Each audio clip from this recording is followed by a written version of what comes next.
Friends, good evening. स्वागत है आप सभी का हमारे इस लाइव वीडियो सेशन में।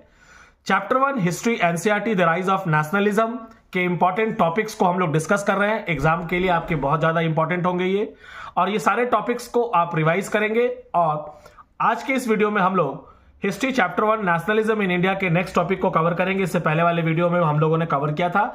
नेक्स्ट टॉपिक जो हमारा है वो है Napoleonic code civil code 1804। Very very important, Napoleonic code civil code 1804।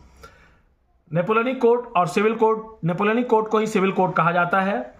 Now start करते हैं। नेपोलियनिक कोड क्या था? नेपोलियनिक कोड के बारे में हम लोग पढ़ेंगे, जानेंगे, समझेंगे। इंपॉर्टेंट टॉपिक है। नेपोलियनिक कोड ने इक्वलिटी स्टैब्लिश किया था before the law and abolished all privileges based on birth. जो भी जन्म से विशेषाधिकार प्राप्त था वो खत्म कर दिया गया।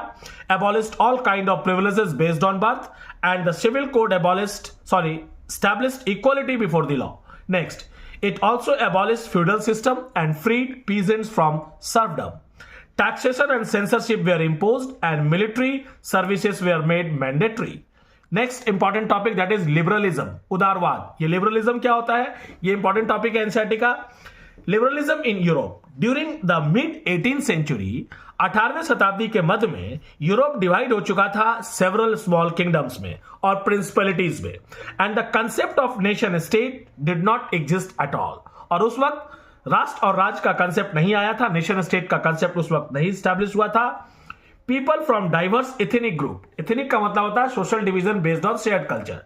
तो different diverse group lived in eastern and central Europe, and the prominent empires in Europe were the autocratic Ottoman Empire that ruled over Eastern and Central Europe, and Greece, and the Habsburg Empire that ruled over Austria-Hungary.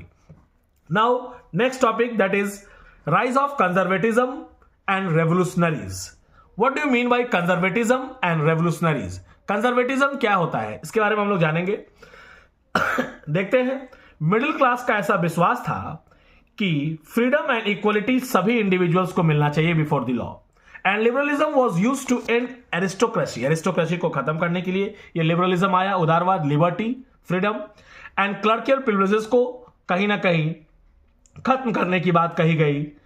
After the defeat of Napoleon Bonaparte in 1815, European government adopted the idea of conservatism. Conservatism के idea को adopt कर लिया European government ने। And conservatism was a political philosophy that stressed the importance of traditions, established institutions and customs and preferred gradual development to quick change. ये important है। Conservatism NCERT book में भी आपका दिया है डेफिनेशन।